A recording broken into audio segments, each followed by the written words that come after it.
Qais bin Sa'id bin Ubadah. Ahli strategi yang gagah berani.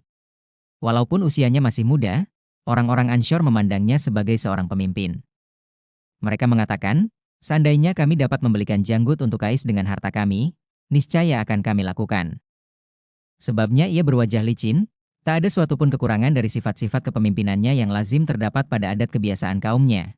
Selain soal janggut yang oleh para pria dijadikan sebagai tanda kejantanan pada wajah-wajah mereka. Nah, siapakah kiranya pemuda yang sangat dicintai kaumnya ini? Sampai-sampai mereka siap mengorbankan harta untuk membelikan janggut yang akan menghiasi mukanya, sebagai penyempurna bentuk luarnya bagi kebesaran hakiki dan kepemimpinan yang tinggi yang sudah dimilikinya. Dialah Qais bin Sa'id bin Ubadah. Berasal dari keluarga Arab yang paling dermawan dari turunannya yang mulia, suatu keluarga yang Rasulullah Shallallahu Alaihi Wasallam pernah berkata terhadapnya, kedermawanan menjadi tabiat anggota keluarga ini. La adalah seorang lihai yang banyak tipu muslihat, seorang yang mahir, licin dan cerdik, dan orang yang terus terang mengatakan secara jujur tentang dirinya, kalau bukan karena Islam, saya sanggup membuat tipu muslihat yang tidak dapat ditandingi oleh orang Arab manapun. Pada peristiwa Siffin, peperangan antara Ali dan Muawiyah, ia berdiri di pihak Ali menentang Muawiyah. Maka duduklah ia merencanakan sendiri tipu muslihat yang mungkin akan membinasakan Muawiyah dan para pengikutnya di suatu hari atau pada suatu ketika kelak. Namun, ketika ia menyaring itu disadarinya bahwa itu adalah suatu muslihat jahat yang membahayakannya. Maka teringatlah ia akan firman Allah Subhanahu wa Ta'ala. Dan tipu daya jahat itu akan kembali menimpa orangnya sendiri.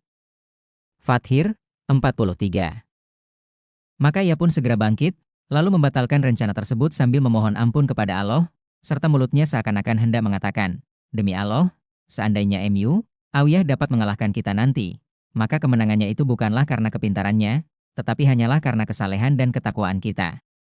Sesungguhnya pemuda Ansyar suku Khazraj ini adalah dari suatu keluarga pemimpin besar, yang mewariskan sifat-sifat mulia dari seorang pemimpin besar kepada pemimpin besar pula. Ia anak dari Sa'id bin Ubadah, seorang pemimpin Khazraj. Sewaktu Sa'id masuk Islam, ia membawa anaknya Qais dan menyerahkannya kepada Rasul sambil berkata, inilah pelayan Anda ya Rasulullah. Rasul dapat melihat pada diri Qais segala tanda-tanda keutamaan dan ciri-ciri kebaikan.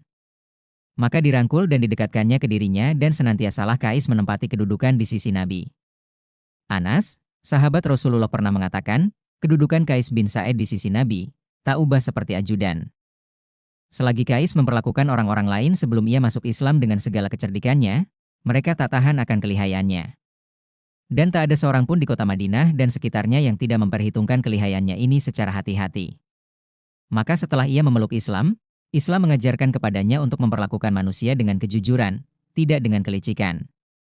Ia adalah seorang anak muda yang banyak amalnya untuk Islam, karena itu dikesampingkannya kelihayannya, dan tidak hendak mengulangi lagi tindakan-tindakan liciknya masa silam. Setiap ia menghadapi suatu kejadian yang sukar, ia ingat kepada prakteknya yang lama. Segera sadarkan diri lalu diucapkannya lah kata-katanya yang bersayap, kalau bukan karena Islam, akan kubuat tipu muslihat yang tidak dapat ditandingi oleh bangsa Arab.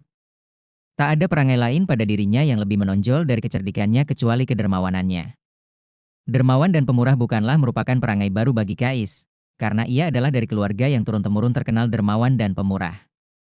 Bagi Qais sebagai telah menjadi kebiasaan bagi orang-orang yang paling dermawan dan suka membantu di antara suku-suku Arab, ada petugas yang sering berdiri di tempat ketinggian memanggil para tamu untuk makan siang bersama mereka, atau sengaja menyalakan api di malam hari untuk menjadi petunjuk bagi para musafir yang lewat. Orang-orang di zaman itu mengatakan, siapa yang ingin memakan lemak dan daging, silahkan mampir ke benteng perkampungan Dulaim bin Haritsah. Dulaim bin Haritsah adalah kakek kedua dari Qais. Di rumah bangsawan inilah Qais mendapat didikan kedermawanan dan kepemurahan. Di suatu hari Umar dan Abu Bakar bercakap-cakap sekitar kedermawanan dan kepemurahan Qais sambil berkata, kalau kita biarkan terus pemuda ini dengan kepemurahannya, niscaya akan habis licin harta orang tuanya. Pembicaraan tentang anaknya itu, sampai kepada Sa'id bin Ubadah, maka serunya, siapa dapat membela diriku terhadap Abu Bakar dan Umar? Diajarnya anakku kikir dengan memperalat namaku. Pada suatu hari pernah ia memberi pinjaman pada salah seorang kawannya yang kesukaran dengan jumlah besar. Pada hari yang telah ditentukan guna melunasi utang, pergilah orang itu untuk membayarnya kepada Qais. Ternyata Qais tidak bersedia menerimanya, ia hanya berkata, kami tak hendak menerima kembali apa-apa yang telah kami berikan. Fitrah manusia mempunyai kebiasaan yang tak pernah berubah, dan sunnah, hukum, yang jarang berganti-ganti yaitu, Di mana terdapat kepemurahan terdapat pula keberanian.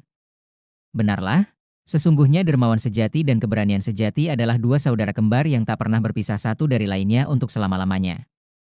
Dan bila Anda menemukan kedermawanan tanpa keberanian, ketahuilah bahwa yang Anda temukan itu bukanlah sebenarnya kepemurahan, tetapi suatu gejala kosong dan bohong dari gejala-gejala melagakan diri dan membusungkan dada.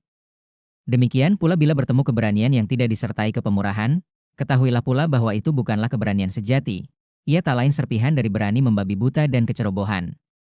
Maka tatkala Kais bin Sa'ed memegang teguh kendali kepemurahan dengan tangan kanannya, ia pun memegang kuat tali keberanian dan kepeloporan dengan tangan kirinya. Seolah-olah ialah yang dimaksud dengan ungkapan Syain Sinyor. Apabila bendera kemuliaan telah dikibarkan, maka segala kekejian berubah menjadi kebaikan. Keberanian telah termasyhur pada semua medan tempur yang dialaminya beserta Rasulullah Shallallahu Alaihi Wasallam selagi beliau masih hidup. Dan kemasyhuran itu bersambung pada pertempuran-pertempuran yang diterjuninya sesudah Rasul meninggal dunia. Keberanian yang selalu berlandaskan kebenaran dan kejujuran sebagai ganti kelihayan dan kelicikan dengan mempergunakan cara terbuka dan terus terang secara berhadap-hadapan, bukan dengan menyebarkan isu dari belakang dan tidak pula dengan tipu muslihat busuk, tentu saja membebani dirinya dengan kesukaran dan kesulitan yang menekan. Semenjak Kais membuang jauh kemampuannya yang luar biasa dalam berdiplomasi licik dan bersilat lidah curang, dan ia membawakan dirinya dengan perangai berani secara terbuka dan terus terang, maka ia merasa puas dengan pembawaan yang baru ini, dan bersedia memikul akibat dan kesukaran yang silih berganti dengan hati yang rela. Sesungguhnya keberanian sejati memancar dari kepuasan pribadi orang itu sendiri. Kepuasan ini bukan karena dorongan hawa nafsu dan keuntungan tertentu, tetapi disebabkan oleh ketulusan diri pribadi dan kejujuran terhadap kebenaran. Demikianlah, sewaktu timbul pertikaian di antara Ali dan Muawiyah, kita lihat Kais bersunyi-sunyi memencilkan dirinya. Dan terus berusaha mencari kebenaran dari celah-celah kepuasannya itu. Hingga akhirnya demi dilihatnya kebenaran itu berada di pihak Ali, bangkitlah ia dan tampil ke sampingnya dengan gagah berani, teguh hati dan berjuang secara mati-matian. Di medan perang Siffin, Jamal dan Nahrawan, Kais merupakan salah seorang pahlawannya yang berperang tanpa takut mati. Dialah yang membawa bendera Ansyur dengan meneriakkan, bendera inilah bendera persatuan. Berjuang bersama Nabi dan Jibril pembawa ban satu uan. Tiada gentar andaikan hanya Ansyur pengibarnya. Dan tiada orang lain menjadi pendukungnya. Dan sesungguhnya Kais telah diangkat oleh Imam Ali sebagai gubernur Mesir. Tapi sudah semenjak lama Muawiyah selalu mengincarkan matanya ke wilayah ini. Ia memandangnya sebagai permata berlian yang paling berharga pada suatu mahkota yang amat didambakannya. Oleh karena itu tidak lama setelah Kais memangku jabatan sebagai kepala daerah itu, hampir terbit gilanya karena takut Kais akan menjadi halangan bagi cita-citanya terhadap Mesir sepanjang masa. Bahkan sekalipun ia beroleh kemenangan nanti atas Imam Ali dengan kemenangan yang menentukan. Begitulah Muawiyah berusaha dengan tipu daya dan muslihat yang tidak terbatas pada suatu corak saja, membangkitkan kemarahan yang tidak terbatas dari Imam Ali terhadap Kais, sampai akhirnya Imam Ali memanggilnya dari Mesir. Di sini Kais memperoleh kesempatan yang menguntungkan untuk mempergunakan kecerdasannya dengan berencana. Ia telah mengetahui berkah kecerdasannya bahwa Muawiyah yang memegang peranan dalam memfitnahnya. Setelah ia gagal menarik Kais ke pihaknya untuk memusuhi Imam Ali dan mempergunakan kepemimpinannya untuk membantunya. Maka untuk mematahkan tipu daya tersebut, Kais memperkuat sokongannya terhadap Ali dan terhadap kebenaran yang diwakili Ali. Seorang pemimpin yang saat itu tempat bersangkutnya kesetiaan dan kepercayaan teguh dari Kais bin Sa'ed bin Ubadah. Demikianlah, tidak sedikit pun dirasakannya bahwa Imam Ali telah memecatnya dari Mesir. Bagi Kais, tak ada artinya wilayah kekuasaan, tak ada artinya pangkat kepemimpinan dan jabatan. Semuanya itu baginya hanyalah sekedar sarana guna mengabdikan diri kepada yang hak, namun kedudukan di dekat Imam Ali di medan laga adalah suatu jalan lain yang tak kurang penting dan menggairahkan. Keberanian Kais mencapai puncak kejujuran dan kematangannya sesudah syahidnya Ali dan dibaiatnya Hasan.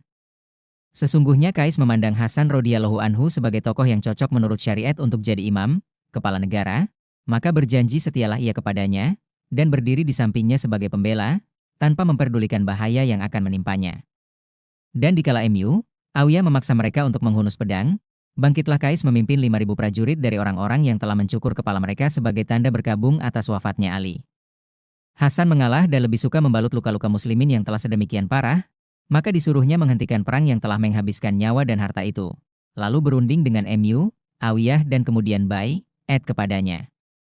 Disinilah Kais mulai merenungkan lagi masalah tersebut, maka menurut pendapatnya, sekalipun pendirian Hasan adalah benar, Maka pasukan Kais menjadi tanggung jawabnya dan pilihan terakhir terletak atas hasil keputusan musyawarah. Maka semua mereka dikumpulkannya, lalu ia berpidato di hadapan mereka sambil berkata, "Jika kalian menginginkan perang, aku akan tabah berjuang bersama kalian sampai salah satu di antara kita diambil maut terlebih dahulu. Tapi jika kalian memilih perdamaian maka aku akan mengambil langkah-langkah untuk itu." Pasukan tentaranya memilih yang kedua maka dimintanya keamanan dari MU, Awiyah yang memberikannya dengan penuh sukacita. Karena dilihatnya takdir telah membebaskannya dari musuhnya yang terkuat, paling gigih serta berbahaya. Pada tahun 59 Haji di kota Madinah Al-Munawwarah, telah pulang ke Rahmatullah seorang pahlawan, yang dengan keislamannya dapat mengendalikan kecerdikan dan keahlian tipu muslihatnya serta menjadikannya obat penawar bisa. Telah berpulang tokoh yang pernah berkata, "Kalau tidaklah aku pernah mendengar Rasulullah bersabda, tipu daya dan muslihat licik itu di dalam neraka, niscaya akulah yang paling lihai di antara umat ini."